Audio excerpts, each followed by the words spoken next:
दोस्तों बाइबल में हबक्कूक 2:14 में लिखा है, क्योंकि पृथ्वी यहोवा की महिमा के ज्ञान से ऐसी भर जाएगी जैसे समुद्र जल से भर जाता है। दोस्तों जब तक एक इंसान सच्चे परमेश्वर से अनजान होता है वह इस तरह इधर उधर भटकता रहता है जैसे एक नाव बिना नाविक के बीच समुद्र में, जिसको पता नहीं होता कि किनारा कहाँ पर है और उसे किधर जाना है। लेकिन जब परमेश्वर सत्य का आत्मा यानी कि अपने आप को ऐसे इंसान पर जाहिर करता है तो वह इंसान अनंत जीवन और आत्मिक शांति को प्राप्त कर लेता है और उसे पता चल जाता है कि मार्ग, सत्य और जीवन से प्रभु यीशु ही है। दोस्तों आज हम संसार में देख सकते हैं कि बहुतायत के साथ लोग प्रभु यीशु जी को अपना मुक्तिदाता और एकमात्र सच्चा परमेश्वर ग्रहण कर रहे हैं और पवित्र आत्मा की अगुवाई में चलकर दूसरों तक भी इस सच्चाई को पहुंचा रहे हैं। यहाँ तक कि अब दूसरे धर्मों को मानने वाले कई लोग भी प्रभु यीशु जी की बातें कर रहे हैं और इन्हीं में से एक हैं बॉलीवुड के वर्सेटाइल एक्टर राजेंद्र गुप्ता, जो कि अपनी एक्टिंग और कविताओं के लिए जाने जाते हैं। और उनकी कई कविताएं हैं, जिनमें से एक कविता है गुड फ्राइडे, जिसको उन्होंने अपनी जुबानी लोगों को सुनाया है। और यह कविता प्रभु यीशु जी के मानव जाति से रखे गए बेशुमार प्रेम और उनके बलिदान को भी बयान करती है और इस कविता के माध्यम से प्रभु यीशु जी की महानता और दया को भी बताया गया है। तो चलो दोस्तों सुनते हैं इस कविता को। मन जब भी संकट में होता है सबसे पहले तुम याद आते हो।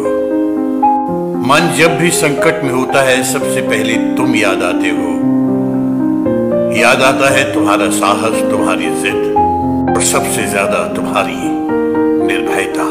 दुबले पतले निहायत मामूली जिस्म में आकाश जैसी आस्था और धरती सी सहनशीलता मुझे किसी और में दिखाई नहीं पड़ती। दुबले पतले निहायत मामूली जिस्म में आकाश जैसी आस्था और धरती सी सहनशीलता मुझे किसी और में दिखाई नहीं पड़ती। हो सकता है ये मेरी दृष्टि की सीमा हो, किंतु विचारों को जीवित रखने, प्राणों की बाजी बदने, और वो भी खुद के लिए नहीं, दुनिया भर के तमाम अदने, निरीह, बेबस और मामूली लोगों के लिए कितने बड़े आतताई साम्राज्य के आगे तन कर खड़े थे तुम। सलीब के बोझ से कंधा झुका था, आत्मा नहीं।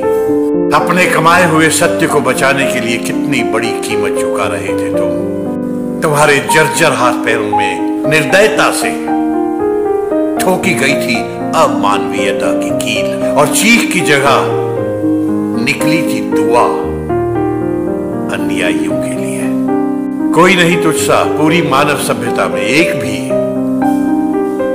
कोई नहीं तुझसा।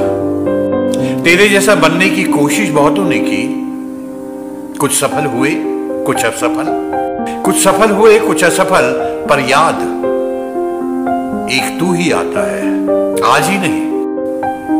प्रत्येक उस पल जब छाते हैं बादल संकट के और घिरता है अंधेरा खटाटोप। प्रत्येक उस पल जब छाते हैं बादल संकट के, घिरता है अंधेरा खटाटोप। सूझता नहीं कुछ भी, महसूस होता नितांत अकेलापन, असहाय, तब तू याद आता है, तू याद आता है और मैं अकेला नहीं रह जाता। धन्यवाद। तो दोस्तों आपको यह वीडियो कैसी लगी आप हमें कमेंट सेक्शन में जरूर बताएं। परमेश्वर आप सभी को आशीष दे।